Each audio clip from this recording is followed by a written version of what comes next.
Hello and welcome to Hard Talk India. It's been a bad year for the Bharatiya Janata Party. It seems as if everything that could have gone wrong has in fact gone wrong. So is the party in crisis and has the leadership failed to stem the rot?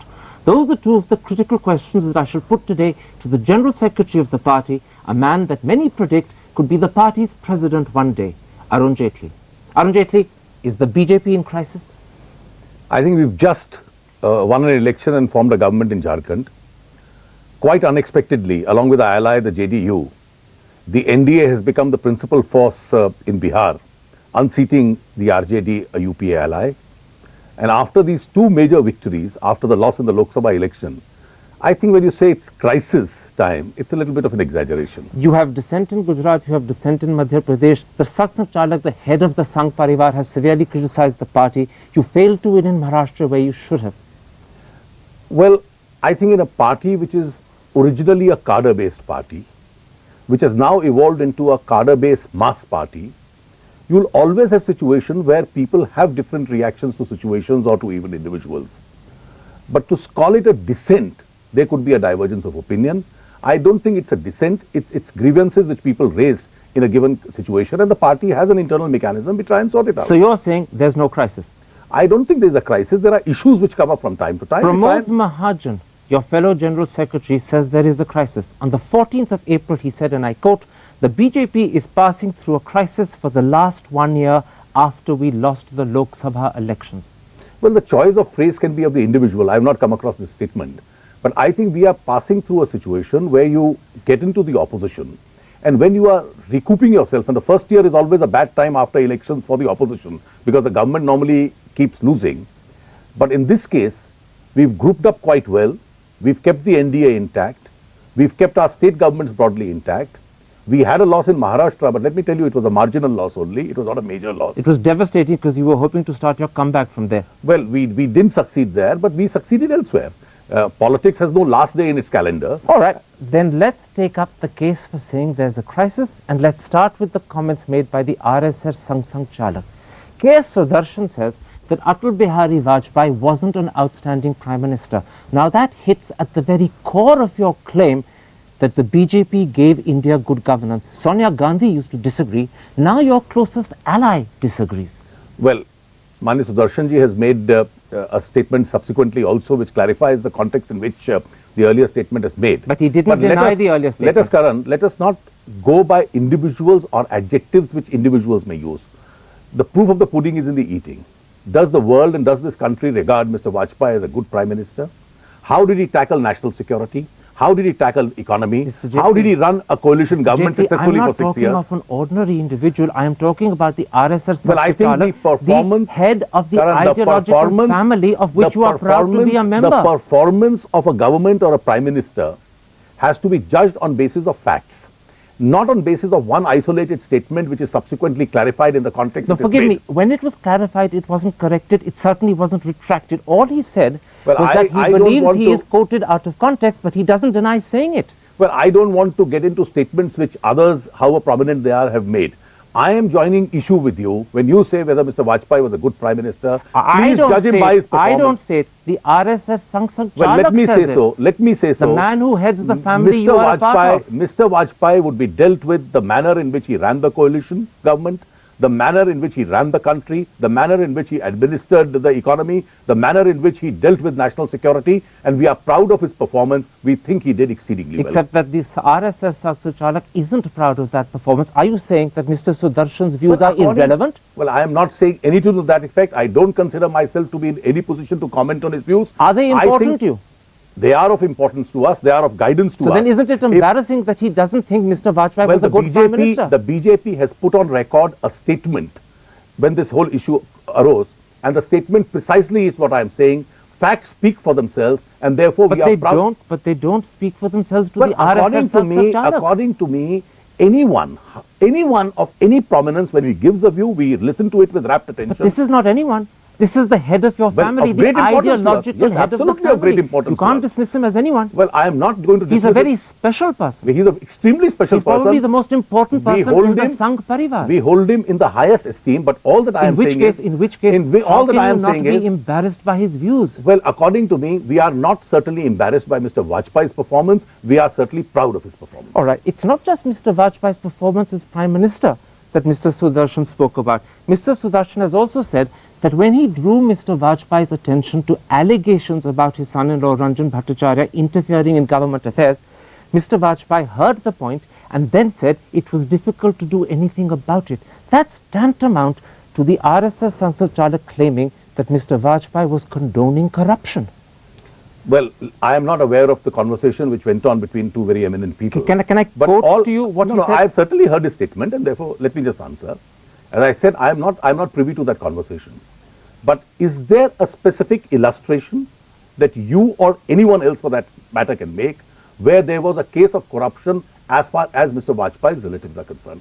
I've been in this government for 5 years, and I don't recollect a single instance where any charge of this kind with any kind of even a marginal evidence has been So stated. do you know the implication of what you're saying? That Mr. Sudarshan, the Satsang Chalak, spoke without evidence. Well, He spoke I am without not for a basis. moment. I am not for a moment suggesting that. I am not That's the privy implication. to. Well, I am not privy to that conversation, and therefore I am not in a position to comment. Nor will I comment on that conversation. In fact, when Mr. Vajpayee tried to defend his son-in-law by pointing out that these allegations were unfounded, the Satsang Chalak says, and he says it himself, that his reply was, if people are saying it, there has to be something behind it. In other words, there's no smoke without fire. Karan, for any smoke with fire, I think you can make the allegation and I'll respond to that.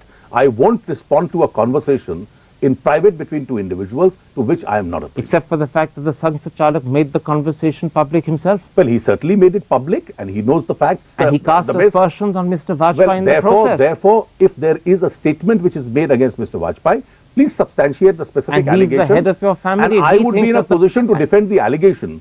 But I certainly would not be in a position to defend him against a conversation to which I am not a privy. Now, 6 months ago, your party chose L.K. Advani to serve as president. The Satsang Chalak says that L.K. Advani is too old, he should step aside. That is a resounding I think- slap in the face. Well, I don't think it's a resounding slap in anybody's face. In the political It's not, process, it's not an endorsement. well, when the debate went on after Nehru, it certainly wasn't a slap in the face of Pandit Nehru. It was an eminent reality which people did discuss. Except that this is not after Advani who. This is a case of Advani is too old, he should relinquish the post, he should get out. I think Mr. Advani enjoys a very good health. Mr. Advani is very active. In fact, he's more active than a large number of us. And I think in the last 6 months, How the party how has... come Mr. Sudarshan doesn't Well, recognize that? I am not going to comment on views of others. All that I'll say is, Mr. Advani has a good team working with him. Mr. Advani has strengthened the party. Mr. Advani has reactivated the party. But And Mr. Sudarshan doesn't recognize it. Mr. Sudarshan is the head of the Sangh Parivar. He is the head Well, of the as I said- ideological I family said, even you are as far proud as- to be a part of. I'm certainly proud to be a part of. I am proud to be a part of the ideological family. I am proud to be a part of the party. But let me say this. As far as Mr. Advani's performance as party president is concerned, how he leads the party is to be judged on that basis. Now, if people discuss in the abstract what happens as far as the future is concerned, they have a right to This discuss is not this. the future. This is the Sansad Chalak saying that Well, I L.K. think Advani is I an have old understood man, that that L.K. Advani should get out. I have understood the statement by various people really to mean, in the abstract, that a new generational leadership is also being prepared and should get ready for the future. But as of today, we in the BJP firmly believe that both Mr. Advani and Mr. Vajpayee have been very senior leaders. They've been probably one of the best talents in Indian politics. They are leading us eminently and effectively very well.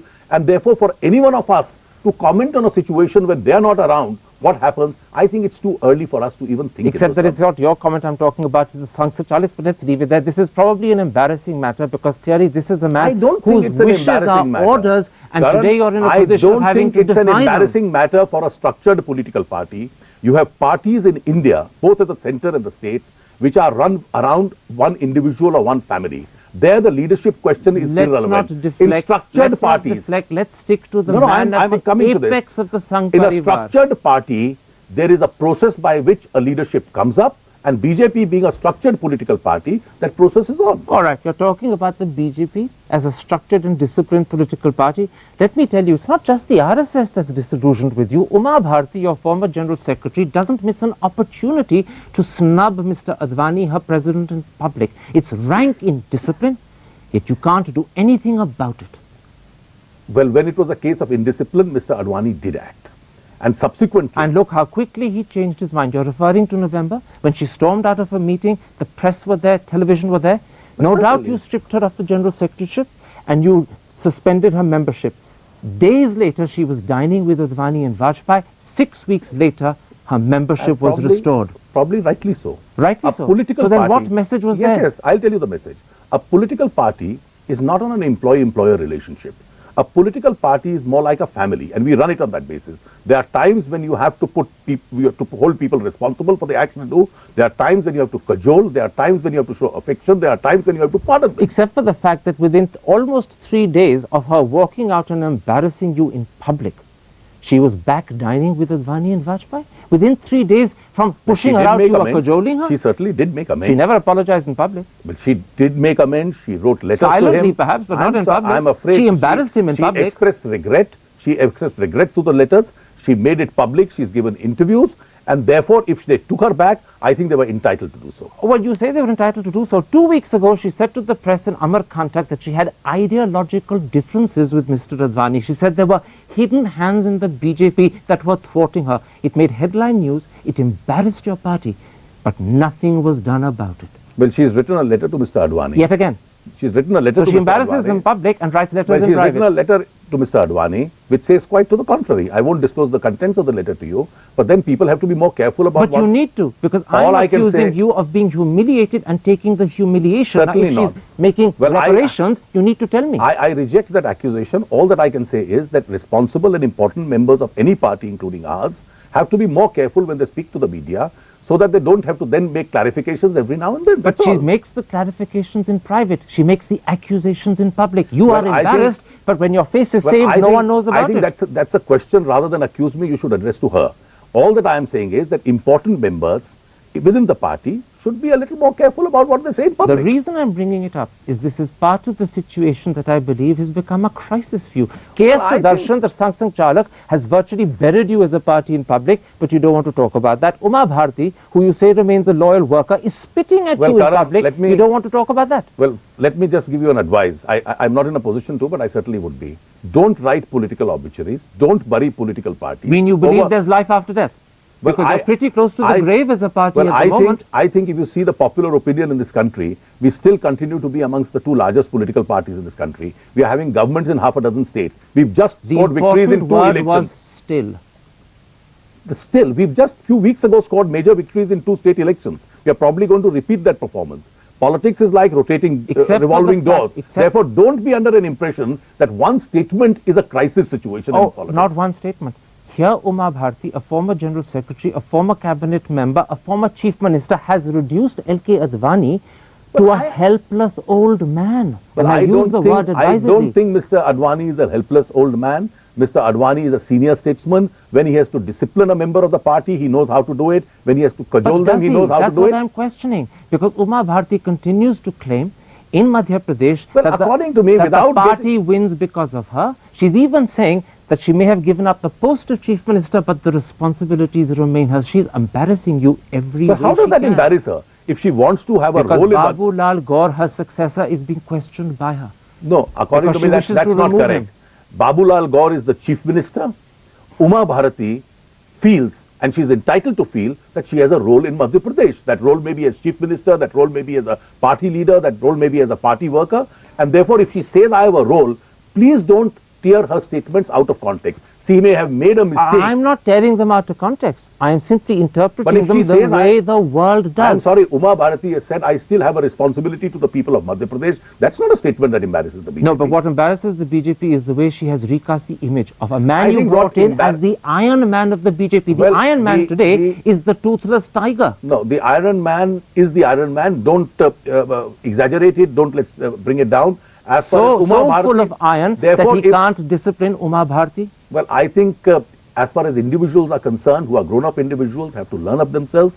Therefore, as far as Mr. Advani is concerned, he has a game plan as far as dealing with individuals is concerned. In a political party, invisible to the rest of the country. well, it's very visible to us. If you choose not to see it, that's a different question. Therefore, he has to keep her, and he has a game plan. He is playing as per the game plan. She's written to him, and she's written to him in a very constructive tone. You know, it's not just Uma Bharti, it's not just K.S. Sudarshan who are damaging the party. The worst part is that your own Chief Minister in Gujarat has actually destroyed your credibility today in the eyes of tens of millions, maybe hundreds of millions. He's become synonymous with injustice and wrongdoing. Well, I think that's a debate which has been going on in India for the last 3-4 years. None of us in the BJP, whether it's in Gujarat or in the centre, is certainly happy with the situation where you have a social tension, riots, people get killed and so on. Unfortunately, today, to just identify one individual as the source of the problem, I think is a lot of exaggeration. Well, after the riots, now let's come to this. After the riots, you had an election, he won the election. After he's won the election, there has not been a single case of tension as far as Gujarat is concerned. I'm not talking about tension, I'm talking about the comments of the Supreme Court. Let me remind you of what different Chief Justices in public court have said. In September 2003, the Chief Justice said he had lost faith in the Gujarat government. 6 months later, in April 2004, he compared the Gujarat government to modern-day Neros who looked the other way when innocent women and children were burnt. A month later, the Supreme Court said that the Gujarat government showed more sympathy for the accused than for the victims. Well, Those are Karan, stinging indictments. Karan, as far as comments made orally in courts are concerned, I think courts also in matters with political overtones have to be a lot careful about how the nuances of those statements are. These are not judgments. One of them These is are stinging comments. These are oral comments in court. But they're stinging. I'm afraid... Any other Chief Minister would have resigned. Well, courts have in the past also made statements that there is a law and order breakdown in a given state. There should be 356 in a given state. People have made that statement. But what we follow a rule of law where you go by judgments. All right. Individual comments of this kind should be restrained. And if they are to be made, they should be made in judgments and not as mere oral comments. Fine. Let's then go by the Supreme Court's judgments. To begin with, it reopened the Best Bakery and the Bilkis rape case and transferred both outside Gujarat. Then they replaced several of the prosecutors appointed by the government in Gujarat. Most importantly, in August 2108, out of 4,256 closed cases were reopened and shifted out. That's a clear sign that the Supreme Court doesn't believe justice is possible in Gujarat under Modi. I'm afraid that's not the situation. It is. I'm afraid that's not, and I'll now demonstrate it to you. Even in the past, when communal riots have occurred, one of the great unfortunate and sad aspects have been that subsequently to get evidences on these cases has become difficult.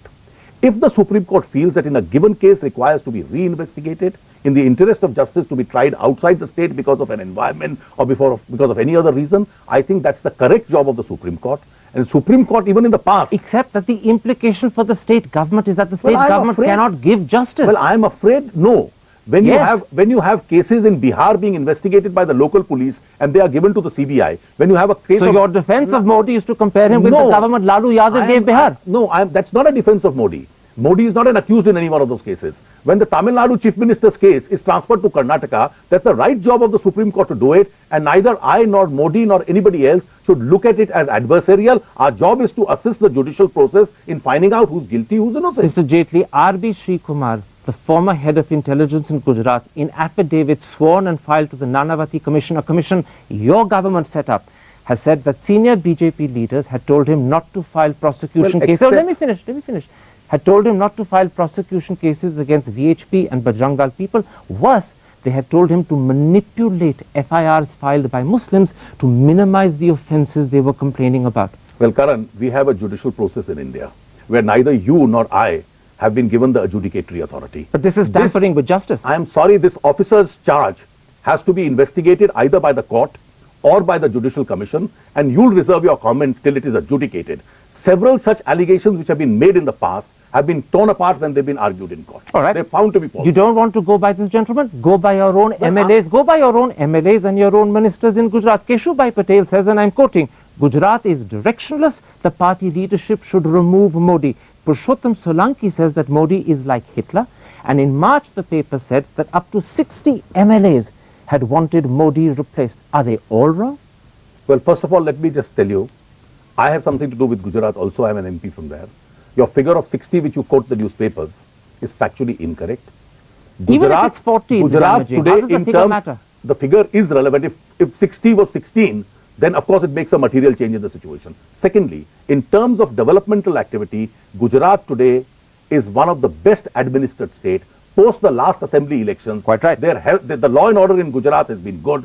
Unfortunately, So good that Mr. Vajpayee publicly admitted that in 2002 he wanted to replace Modi. He publicly said it. Well, there's nothing wrong in it. Mr. Vajpayee said it publicly also after the elections. There was a discussion within the party when the riots had taken place and so on as to how do you deal with the situation. But then the party goes by a collective opinion. And now your NDA allies, Nitish Kumar in particular, on the 25th of April in Patna, says that Modi is a liability and an embarrassment for the whole Well, NDA. these are your phrases, not Nitish Kumar's These are phrases. Nitish Kumar's phrases. Nitish Kumar, they are taken from the paper. Nitish Kumar has said earlier, and he said it is BJP's own affair what they do with their chief minister.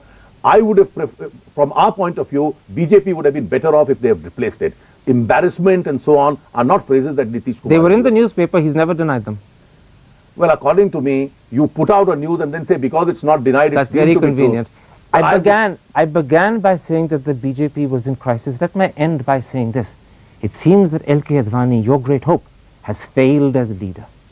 Well, Mr. Advani has been a very successful leader of the BJP. So successful, he's lost the confidence of K.S. Sudarshan. Well, he's been so that Uma Bharati snubs him in public. He's so successful that when the party had 2 seats in the Lok Sabha, with every successive election under his That and was Mr. 89. Vajpayee. I'm talking about 2005. Yes. I'm coming to the whole history of the last few years. From 2 seats, Mr. Vajpayee and Mr. Advani rode us to power. With every election, we've improved. We are one of the largest parties in the state. Not with every election. Not with every election. In 2004, you went down. That's the only election. But it's the one that counts. It's the one that led you to the crisis according today. to me, 5 consecutive elections, we've improved our position. If in one election we go down, it's a passing phase. As I said, politics is like revolving doors.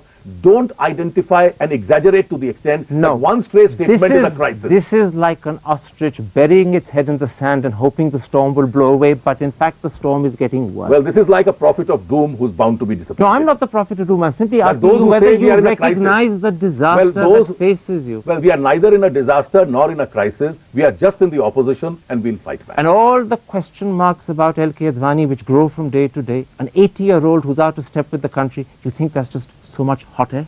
Well, those who raise question marks will certainly get the answers, and the answers will lie with every successive election where you'll again find the party doing better.